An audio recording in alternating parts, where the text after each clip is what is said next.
자, 여러분 이제 무시무시하게 중요하다고 얘기를 드렸던 뒤가 중요한 접속어 같이 한번 보도록 하겠습니다. 자, 여러분 우리 이제 1번 그러나 하지만이 있는데요. 자, 여러분 그러나 하지만은 자, 요것은 쓰세요. 역접의 접속 부사입니다. 역접. 역접이라고 하면 조금 말이 어렵나요? 역접이 좀 어려우면은 반대라고 생각하세요. 반대. 앞에 나오는 거를 반대로 뒤집는 말이다. 이렇게 봐주시면 돼요. 자, 그러면 제가 한번 읽어보도록 하겠습니다. 자, 농촌의 모습을 주된 소재로 삼는 A드라마에 결혼 이주 여성이 등장한다는 것은 아씨 너무 길어 이럴 때 어떻게 읽으라고요? 결혼 이주 여성이 이거 주어니까 무조건 읽어야 되죠. 등장한다는 것은 이것만 읽으면 되는 거 아니야? 그치? 결혼 이주 여성이 등장한다는 것은 일단은 긍정적이다. 너무 길면 일단 이거를 먼저 읽으신 다음에 그 다음에 꾸미는 거를 읽어주면 되거든요. 자, 그들이 직면한 여러 문제들을 다룰 기회가 마련되었다는 점에서 일단은 긍정적이다. 여러분 하지만 뒤는 긍정적이지 않다가 나오는 거예요. 실제로 그런지 볼게요. 자, 여러분 저는요 접속어가 나오면 하트를 칩니다. 눈에 잘 띄거든요. 자, 하지만 그녀들이 농촌에 정착하는 과정에서 경험하게 되는 다양한 문제들을 단순화할 수 있다는 여러분 뭐라고 되어 있습니까? 위험성도 내포되고 있다. 여러분 위험성이 내포하고 있다라는 것은 무슨 말이죠? 이게 전제가 되는 게 뭐죠? 긍정적이지 않다라는 말이 전제가 되어 있는 것이기 때문에 자, 이거 역접의 접속 부사라고 볼 수 있습니다. 자, 그럼 여러분 물어볼게요. 긍정적인 걸 기억해야겠어요? 아니면 뒤에 있는 부정적인 걸 기억해야겠어? 부정적인 걸 기억해야죠. 그죠? 위험성이 있구나. 이거에 집중을 해주시는 게 맞다는 거예요. 됐습니까? 네. 위험성도 내포하고 있다. 이게 굉장히 중요하다. 여러분 너무 길면 제가 지금 여기다가 체크한 거 보이세요? 자, 필수 성분에만 제가 밑줄을 그어놨죠. 그녀들이 다양한 문제들을 단순화할 수 있다. 그쵸? 여기에서 경험하게 되는 요거를 위험성도 내포하고 있다. 요거를 여러분이 자, 필수 성분에다가 밑줄을 그으면서 읽는 그런 연습들을 좀 해주시면 조금 더 쉽게 다가갈 수 있다라는 걸 얘기를 드립니다. 이런 게 있다? 봐봐요. 봐봐. 이게 간혹 슬쩍 한번 얘기해 볼게요. 이게 발문이 뭐라고 나왔냐면은 중심 내용으로 적절한 것은 이라고 나왔다요.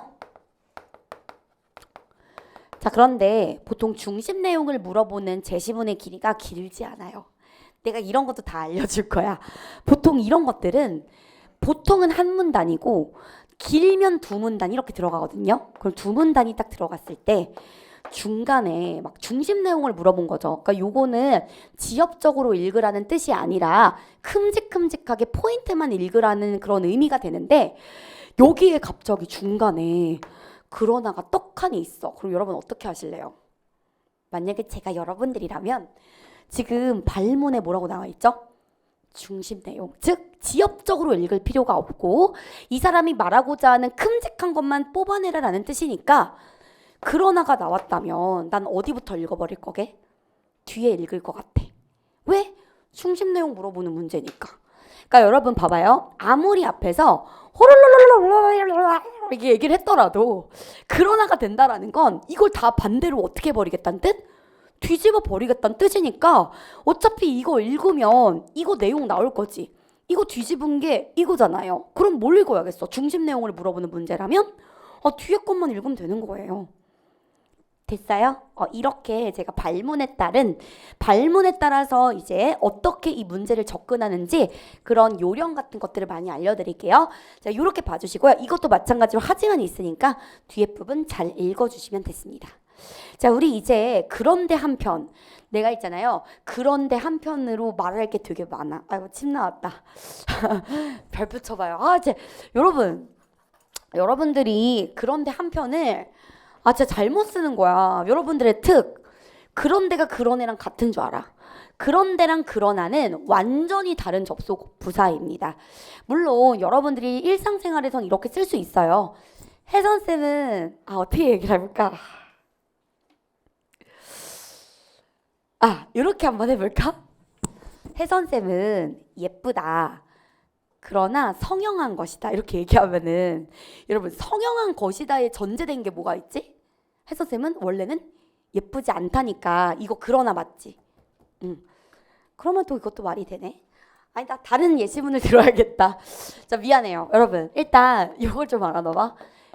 나 성형했냐고? 아유.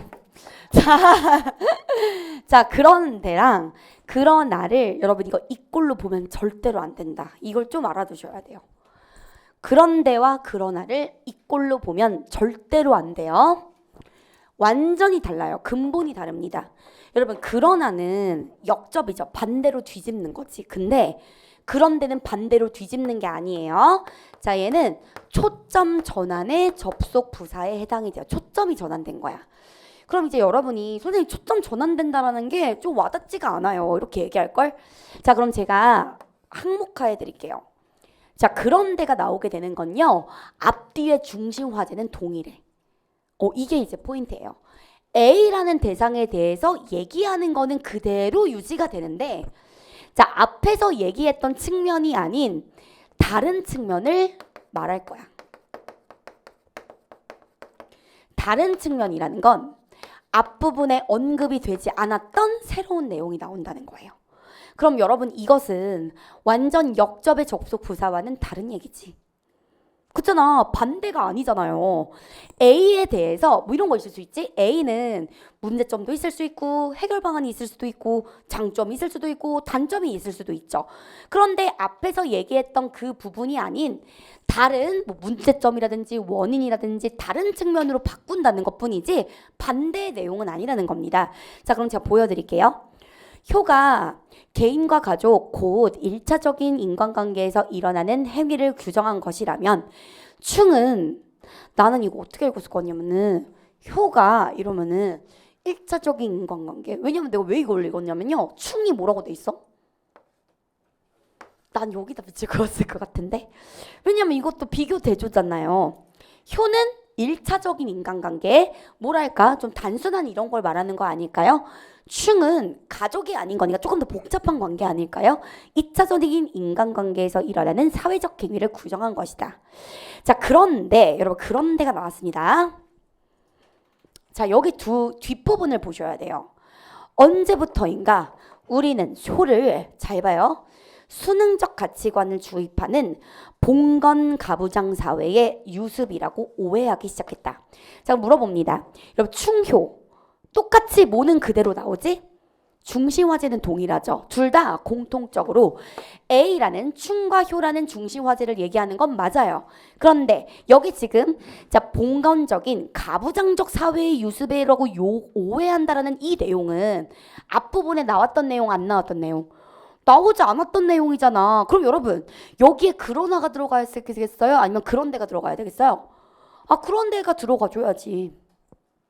제가 이걸 왜 하냐면 우리 빈칸에 접속어를 넣는 문제가 나와. 그랬을 때 출제자가 뭐로 장난을 치게? 그러나가 들어갈 거지? 그런 데를 넣는다거나 그런 데에 그러나를 넣는 거예요. 자 그렇기 때문에 반드시 구별해서 이해를 하셔야 됩니다. 자 그럼 물어볼게요. 여러분 지금 이 글을 쓴 사람은 효의 1차적, 충의 2차적 인간관계를 강조하고 싶은 거예요? 아니면 초점이 전환된 이 아이를 강조하고 싶은 거예요? 초점이 전환되고 강조하기 위해서 그런 데라는 걸 쓴 거잖아요. 그럼 앞에 초점을 맞춰야겠어요? 뒤에 딱 집중을 했어야 되겠어요? 뒤에다 집중을 해줘야지. 빡 집중을 해줬어야지. 자 그래서 어쨌든 어떠한 오류에 대한 이야기, 즉 문제를 제기하는 부분이네. 그럼 문제 제기하는 부분이 중요하겠지. 넘어갑니다. 자 그 다음 3번. 자 그러므로랑 따라서가 나오는데 여러분 그러므로 앞부분은 원인이죠. 아까 왜냐하면이랑 반대가 된 거예요. 이게 원인, 이유 이렇게 들어가게 되고 자 그러므로와 따라서 뒤가 바로 뭐가 된다? 결과가 되더라. 아까 왜냐하면이 이렇게 들어갔다면 이번에는 화살표를 어떻게 친다? 반대로 친다. 자, 여러분 원인 이유가 중요해요. 그러면 따라서 그러므로가 중요해요. 뒤가 중요해요. 뒤가 중요하지 결론이 중요하다니까요. 자, 그럼 가봅니다. 대부분의 연출자는 선행 예술가로부터 영향을 받아 창작에 임하는 것이 너무도 당연하고 자연스럽다. 따라서 자, 그렇게 나오니까 자, 어떤 거에 집중해야 된다? 뒤에 거에 집중을 해줘야 돼요.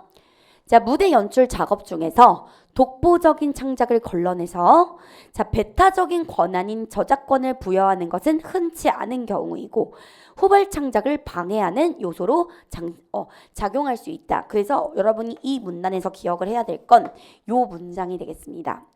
이게 2022 지방지 9급에 나왔던 건데 내가 똑같은 주제로 동영에 냈었어. 그리고 똑같은 선택지가 있었어.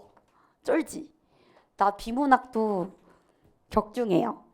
근데 이게 사실은 저작권 문제 말고 파놉티콘, 시놉티콘이라는 문제가 나왔거든요. 근데 그게 내가 진짜 완전 적중이 된 거야. 그래서 학생들이 글을 안 읽었대. 답이 그냥 보였대. 하프에서 했던 거라서. 이번에도 메타버스가 국가직에서 적중이 됐어요. 가끔 제가 무서워요. 난 너무 무서워. 자, 이번에도 제발 적중이 되길. 자, 넘어갑니다. 자, 우리 이번에는 세 번째인데요. 여러분, 느낌 오셨나요? 이 접속어를 제가 배열을 할 때 안 중요했던 거에서 점점 중요한 거로 배열되고 있는 거 보이시나요? 그러면 3번은 어떻다는 거야? 3번은 골이 아파. 너무 중요해. 그러나 하지만보다 훨씬 더 지분을 많이 차지하는 아이가 3번이에요. 미쳤어. 3번은 진짜 어마무시하게 중요합니다. 특히 3번 중에서 1번. 얘는 영순이이자 출조포. 진짜 출제자들이 너무 좋아해요. 이 아이를. 그리고 여러분들이 얘네들만 해석을 좀 잘할 수 있어도 그 문단에서 출제자가 뭘 제일 중시하는지를 판단할 수 있어요. 자, 왜 그러냐면 즉 이처럼 다시 말해 기능을 먼저 얘기해 드릴게요. 써봐요. 앞에 말했던 것을 쉽게 다시 설명할 때 그때 즉 이처럼 다시 말해를 써요. 그러면 이거 당연한 거 아니야? 여러분 얼마나 중요하면 앞에서 설명했던 걸 또 얘기하겠어. 다른 표현으로 더 쉽게 왜 또 설명을 하겠어요? 이 제시문에서 가장 중요하니까 다시 또 설명한 거지. 그러면 둘 다 중요한 거야. 자, 이게 나오면 너무 좋은 건 뭐냐면 이런 방법이 있다. 이게 어차피 표현만 다를 뿐이지 의미는 같은 거죠. 자, 그렇기 때문에 요게 이해가 안 되잖아요. 앞에가 이해가 안 되잖아요. 그럼 어디를 읽으면 돼요? 요걸 읽으면 돼요. 이게 이해가 안 되잖아요. 그럼 어디를 읽으면 돼요? 요걸 읽으면 돼요. 어차피 같은 맥락이니까. 그래서 여러분 얘 압도적으로 중요합니다. 압도적으로. 자, 여기 하나만 더 쓸게. 다시 말해도 있고 이와 같이도 있어요. 이렇게 지시어가 있는 게 진짜 중요해. 앞에 있는 걸 한 번 더 받겠다는 뜻이에요. 근데 나 진짜 웃긴 게 제가 알려준 독해 원리를 영어에도 쓴다는데 애들이 너무 웃겼어요. 그래서 영어에도 써요. 영어도 늘고 있어요. 이러던데. 자, 어쨌든 여러분 읽어볼게요. 가장 단순한 생명체는 먹이가 그들에게 헤엄쳐 오게 만들고 고등동물은 먹이를 구하기 위해 땅을 파거나 포획 대상을 적극적으로 추적하기도 한다. 이처럼 여러분 이처럼은 앞뒤의 내용이 동일하다 그랬습니다. 그래서 더 중요해요. 동물들은 자신의 목적을 위해 행동함으로써 환경을 변경시킨다. 자, 여러분 어떤 목적이에요? 어떤 목적이에요? 얘네 지금 뭐 먹고 뭐 하려고 하는 거야? 먹이를 구하는 목적을 위해서, 그쵸? 이렇게 헤엄쳐 오는 환경을 만들거나 아니면 추적하는 그런 환경을 만드는 거야. 됐어요? 그러니까 이게 표현이 다를 뿐이지 앞뒤의 문장의 의미가 동일하다는 걸 의미합니다. 됐어요? 넘어갑니다. 이건 조금 덜 중요하기는 한데, 자, 그리고 또한 뿐만 아니라 게다가 자, 요런 애들은요. 자, 여러분 얘네들은 위에다 쓰세요. 요 아이들의 기능을 아셔야겠죠? 그리고 또한 뿐만 아니라 게다가는 자, 병렬의 의미를 갖습니다. 병렬, 나열, 동등하게, 대등하게, 나열할 때 요렇게 그리고 또한 뿐만 아니라 게다가를 씁니다. 자, 그럼 여러분 봐봐요. 네, 요거 한번 알려줄게. 나 여기 피나. 우리 조교가 내가 나 피나 이러더니 이러는데 자, 알았어, 빨리 수업하라 이거지? 자, 갑니다. 여러분 수강평가에 그거 쓸 거예요? 갑자기 피가 난다고 했다 막 이러면서 자, 여러분 만약에 이렇게 나오면 어떡할 거예요? 따라서 막 얘기를 하는 거야. 혹은 여기 이처럼이 나온 거예요. 끝났죠? 이처럼 다시 말해 이런 거 나오면 끝난 거거든요. 이게 딱 나왔는데 여기서 끝나는 게 아니라 또한이라고 나온 거야. 자, 그럼 제가 아까 뭐라 그랬어요? 병렬의 접속 부사는 동등한 힘을 갖는다 그랬지. 그럼 이거는 결론이 몇 개라는 뜻? 2개라는 뜻이야. 그럼 이때부터는 우리가 뭘 매겨야 돼요? 번호를 매겨야 돼. 그래서 결론 첫 번째, 그리고 뒤에 있는 걸 뭐라고 매깁니까? 두 번째로 매겨야 돼요. 이런 거 나오냐고요? 네, 2022년 지방지 구급 맨 마지막 문제가 이렇게 나왔었어요. 그리고 2개의 결론을 가지고 기역, 니은, 디귿을 고르는 문제가 나왔었어요. 자, 그럼 이제 우리 2022 그 부분은 아니고요. 자, 지방지 구급을 한번 보여드리도록 하겠습니다. 자, 운영 방안에는 지방자치 및 의회의 기능과 역할, 민주시민의 소양과 자질 등에 관한 교육 내용이 포함된다. 또한, 여러분 또한이라고 나오니까 자, 이때부터는 2개의 자, 정보가 나열이 되는 거니까요.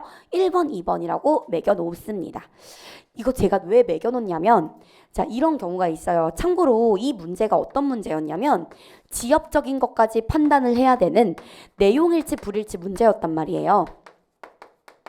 그럼 문제가 생기는 게 여러분들 간혹 제시문을 외워서 푸시려는 분들이 있을 수 있어요. 근데 다 외울 수 있으면 너무 좋지만 외울 수 없을 수 있지. 그러면 선택지를 막 보다가 이게 기억이 안 나잖아. 그러면 여기 번호 매겨놓은 걸 바로 보면 되거든.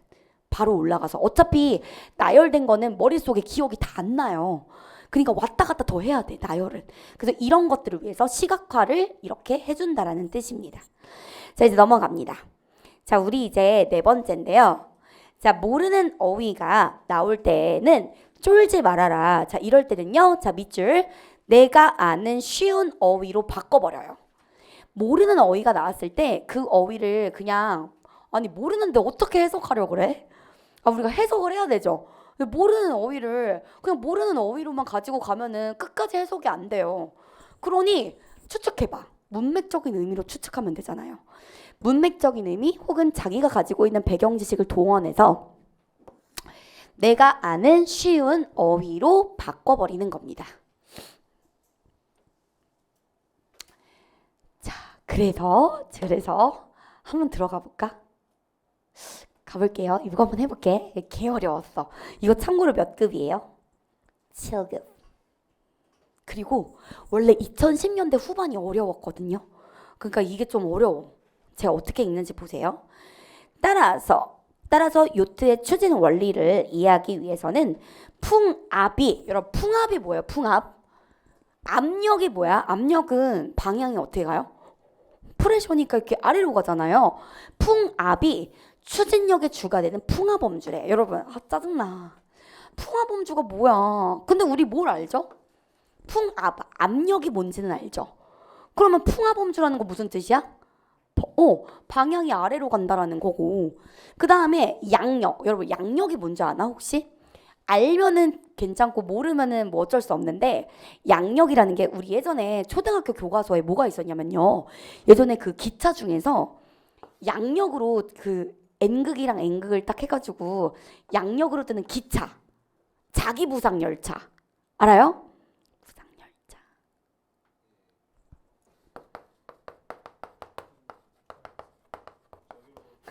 너 웃은 게 내 의도를 알고 웃은 거야? 표준, 알았네. 자, 여러분 표준 발음 한번 써봐요. 너무 잘했다. 앞에 있는 말이 자음으로 끝나고 뒤에 있는 말이 이하여 요요로 시작되면 자, 뭐가 첨가된다? 니은 첨가. 여러분 음운론에서 가장 중요한 게 뭐다? 니은 첨가야. 제가 또 넘어갈 수가 없었어요. 자기부상 열차 이렇게 내가 발음하다 보니까. 자, 어쨌든 자기부상 열차가 양력으로 뜨거든요. 양력은 이게 뜨는 거잖아. 뜬다라는 건 방향이 어디로 간다는 뜻? 위로 올라간다는 거잖아. 그러면 이거 풍상범죄 어떻게 갈래요? 배경 지식이 있는 친구는 위로 간다라고 해석을 하시면 된다라는 뜻이에요. 자, 어쨌든 이 정도로 제가 보여드리도록 하겠습니다. 넘어갈게요. 어차피 저렇게는 절대 안 나와. 방금 제가 보여드렸던 그 요트 문제 있죠? 그게 제가 생각했을 때 통틀어서 가장 어려운 문제였어. 가장 토 나오는. 안 풀어주려고요. 안 풀어도 합격할 수 있어요, 여러분. 자, 그럼 우리 이제 설명 방식 부분을 같이 보도록 하겠습니다.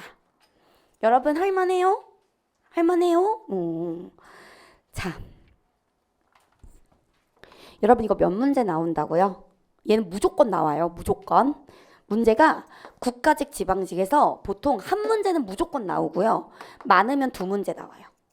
그러니까 설명 방식 문제는 잘 풀어야 돼요? 아니면 대충 풀어야 돼요? 잘 풀어야 돼. 무조건 나오고 또 이 설명 방식 문제가 제일 중요한 게 뭐냐면요. 시간 절약용이야. 뭐라고요? 시간 절약용. 자, 우리는 내용일치 불일치 문제에서 시간을 많이 쓸 수밖에 없습니다. 왜요? 지엽적인 것까지 물어보거든요. 큼직큼직한 거 물어보지 않아요. 그때는. 그렇기 때문에 시간을 절약할 수 있는 문제 유형에서는 최대한 시간을 끌어와야 돼요. 자, 그럼 이제 설명 방식 문제를 어떻게 푸는지 제가 말씀을 드릴 건데, 자, 여러분 혜선쌤이 제가 독해에서 가장 중시하는 파트가 어떤 파트냐면 제시문? 아니요. 선택지? 아니요. 뭐가 제일 중요하게? 발문이야. 발문에 따라서 어떤 유형인지 파악을 하고 어떤 걸 먼저 읽고 어떤 걸 어떻게 우리가 진행을 해야 되는지 전략을 짜는 방향이 달라지기 때문에 제일 중요한 게 무엇이다? 발문이에요. 자, 그럼 제가 발문을 어떻게 읽는지 보세요. 자, 갑니다. 다음에서 제시한, 자, 제가 미리 쳐놨죠. 그래? 전개 방식. 이게 서술 방식 물어보는 거거든요. 그럼 머릿속에 뭘 떠올려야 돼? 아씨, 이거 뭐다? 시간? 절약용이구나. 빠르고 정확하게 풀어야 되는구나. 이거 머릿속에 딱 있어야 되고, 자, 그래 전개 방식의 예로 가장 적절한 거 물어봅니다. 여러분 적절한 거는 봐봐. 4개 중에 적절하지 않은 게 몇 개? 적절한 게 하나야. 그러면 좀 까다로워요. 왜? 여러분 우리가 선택지를 제거할 때는요.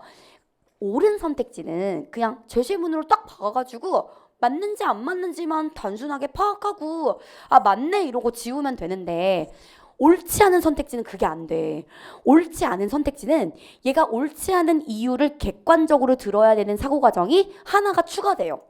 그렇기 때문에 적절하지 않은 선택지가 많으면 많을수록 우리가 시간이 많이 걸릴 수밖에 없어요. 이걸 일단 여러분이 설정을 해야 돼. 이해됐어? 이해됐어?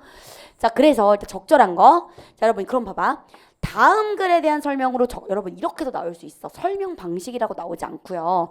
그냥 설명으로 마치 내용일치 불일치처럼 발문이 나오는 경우도 있어요. 이럴 때는 선택지를 스리슬쩍 보는 것도 방법이야. 선택지를 딱 봤을 때 설명 방식에 대한 거야. 그럼 어떻게 가져야 돼? 무조건 선택지 먼저 봐야 돼요. 제시문 먼저 보는 거 아닙니다. 전개 방식 문제는요. 왜냐? 선택지에 우리가 이미 배운 배경 지식이 들어있거든요. 여러분 정의 이미 알고 있지. 우리 오늘 서사도 배울 거고 우리 오늘 분류도 배울 거고 분석이 뭔지도 배울 거거든요. 이미 선택지에 우리가 배운 개념이 있기 때문에 이거는 선택지 보고 제시문으로 가는 게 좋아요. 자, 그럼 우리가 그렇게 될 수 있게 하기 위해서 서술 방식을 제가 보여드릴게요. 이론 알아야 돼. 여러분 이거 서술 방식 문제 이거는 지식적으로 익혀야 돼. 꼭 익혀야지만 문제를 풀 수 있어요. 지식적으로 여러분이 이 개념을 알아야 돼요. 자, 그러면 이제 지식적인 이 정태적 전개 방식 보여드릴 건데요. 자, 정태라는 건 여러분 이게 써봐요. 정지하다라는 뜻이야. 시간의 흐름이 없다고요. 근데 이따 동태적 나올 거거든요. 그거는 시간의 흐름이 있는 거야. 근데 참고로 여러분 정태적의 이 정지라는 의미의 I는 이걸 우리가 구별할 필요는 없어요. 그냥 이거는 제가 편의대로 구별한 것 뿐이니까 굳이 정태랑 동태를 나눌 필요 없어요.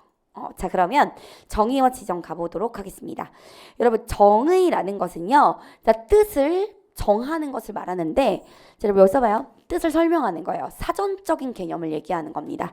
자, 그래서 보통 이 문장의 이 구조 자체가 뭐뭐란 이런 식으로 들어갑니다. 뭐뭐란 무엇을 의미한다.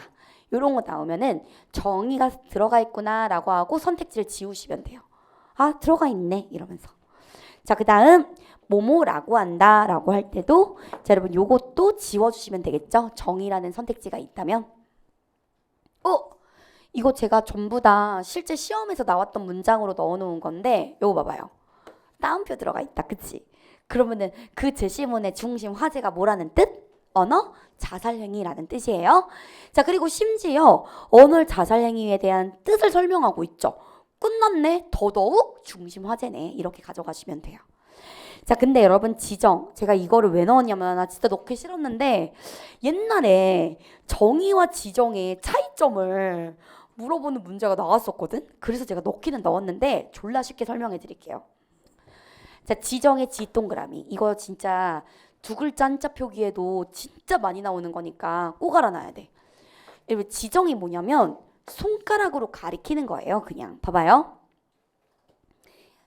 저 봐봐요. 이것은 분필 지우개야. 이게 지정이에요. 쉽지? 이것은 불이야. 쉽죠? 이것은 조교야. 이렇게 지정하는 거예요. 자, 그래서 여러분 이거 이제 알았지? 이건 너무 쉽죠? 근데 이거 기억해야 된다. 이 지자 가리킬 지자예요. 가리킬 지. 너무 많이 나와. 두 글자 한자 표기 진짜 수없이 많이 나와서 기억을 하셔야 돼요. 가리킬 때는 손을 써야 되지. 손. 여러분 이게 손수자예요. 손수자. 손수의 부수자야. 요 부수자거든요. 자 그런데 그러니까 손으로 가리키는 거니까 손수의 부수자가 들어가게 되고 자 이거 제가 손가락으로 가리키는 비슷하잖아. 비슷하잖아. 아 손가락질하네요.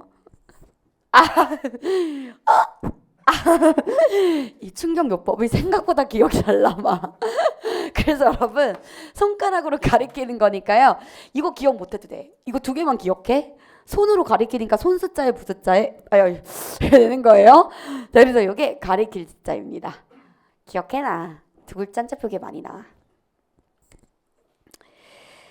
자 됐습니다. 자 우리 이제 2번 비교와 대조를 볼 건데 이미 얘기했어요. 비교는 뭐를 중심으로 서술하는 거? 공통점을 중심으로 설명합니다. 자 그래서 수지와 혜선이는 모두 예쁘다 이렇게. 자 모두 이런 게 나오면 이거는 비교일 확률이 크지. 모두 혹은 마찬가지 이런 거 나오면은 아 이거 공통점을 서술하는 거구나 비교구나 하시면 되고요. 수지는 가볍다 하지만 반면 혜선쌤은 무겁다. 자 이거 뭐예요? 차이점을 서술하는 거니까 바로 대조라고 봐야 됩니다.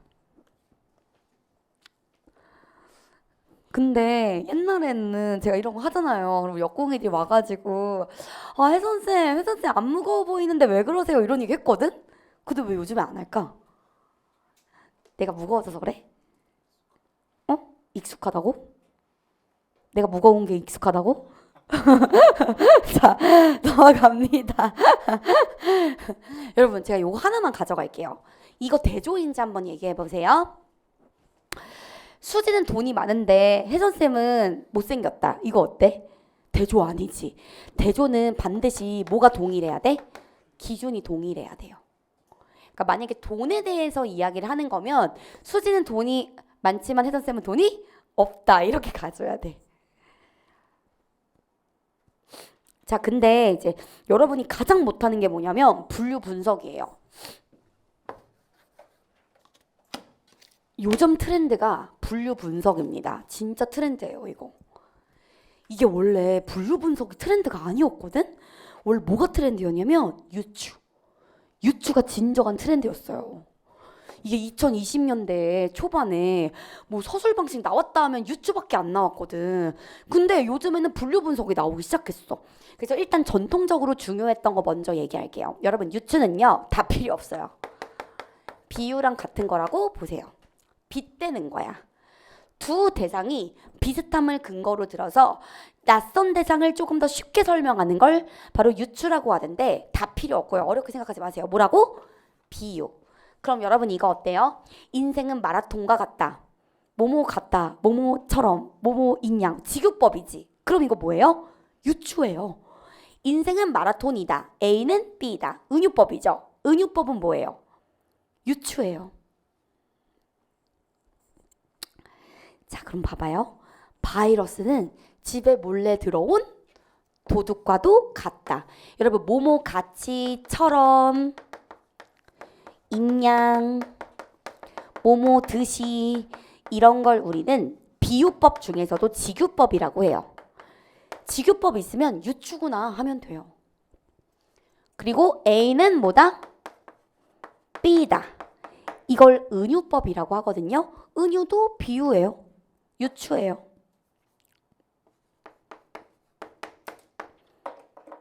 그리고 보통 뭐가 많이 들어가냐면 마찬가지로라는 말이 많이 들어가요. 바이러스도 도둑과 마찬가지로 이렇게 엉망으로 만들어 놓는다라고 이렇게 마찬가지로라는 말이 많이 나와. 유추에서는. 자, 그러면 제가 전통적으로 중요했던 걸 정리를 했고요. 분류와 분석을 같이 정리를 한번 해보도록 할게요.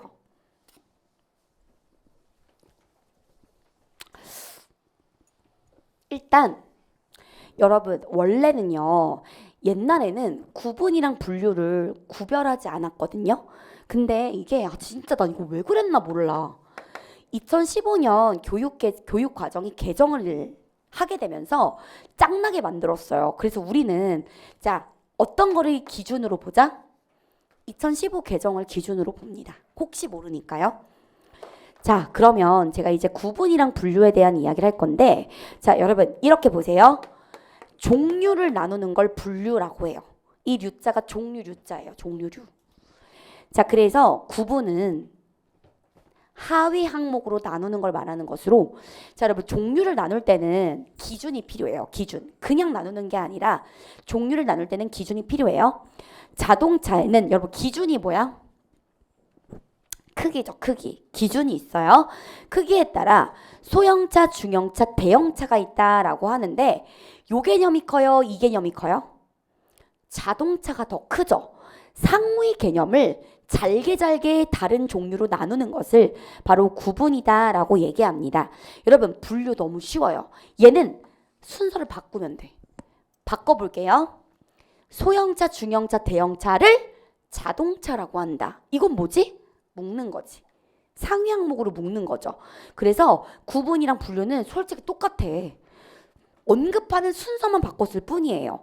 그럼 봐봐요. 자, 한번 해볼게요.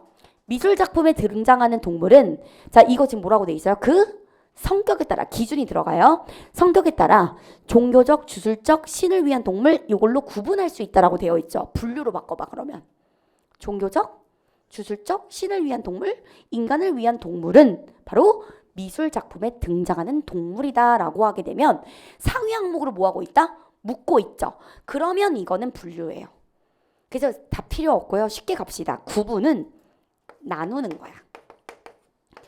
근데 여러분 구분한다라고 하면은 어감이 나눈다라는 의미 같지 않나요? 구분한다 이러면 나누는 느낌이잖아. 그래서 작은 종류로 나눈다라고 생각하시고요. 자, 분류는 묶는다고 생각하세요. 묶는다. 묶음. 크게 묶음. 마법발판 갑자기 미음 양순음이다. 비음. 마법발판. 분류는 마법발판이니까 미음 묶음으로 가세요. 됐다요? 헷갈리니까. 자, 그 다음에 분석 들어간대. 이제 이게 문제야. 뭐랑 뭐가 헷갈려? 분류랑 분석이 헷갈려. 왜? 둘 다 분분이에요. 근데 제가 이걸 도대체 어떻게 헷갈리지 않게 하지? 진짜 고민이 많았는데 고민 타파됐어. 여러분 일단 분석이 뭔지 알려드릴게요. 자, 분류는 종류에 관련된 거죠. 크기에 따라 소형차, 중형차, 대형차라는 종류를 가지고 얘기를 한 거고, 분석은 여러분 곤충이 어떻게 분석되죠? 곤충은 머리, 가슴, 배로 분석되죠. 자, 그건 뭐냐면 전체를 구성 요소로 나눈 것으로 물리적으로 나눌 수 있어. 얘네들은 물리적 자를 수 있잖아. 곤충 자를 수 있죠. 옛날에 제가 수영장 갔었을 때 우리 사촌 오빠들이 난 진짜 너무 충격 먹었던 게 막 잠자리 날아다니잖아요. 근데 잠자리를 막 잡아요. 되게 잘 잡아. 심지어 이렇게 착 잡아가지고 막 이렇게 눈이 이렇게 있잖아요. 그럼 이거를 막 이렇게 있잖아. 요걸 하나씩 떼. 아니 지금 미쳤나 봐 이 사람들. 나는 영화는 그런 거 좋아하는데 진짜 생명체를 죽이는 거 싫어한단 말이야. 영화는 픽션이지만 나 울었었잖아. 그럼 여러분 이 잠자리를 날개, 몸통, 눈알을 빼. 그럼 이렇게 여기를 딱 빼면은 이거는 뭐예요? 분류예요? 분석이에요? 이거 분석이에요. 분석. 근데도 헷갈릴 거거든요.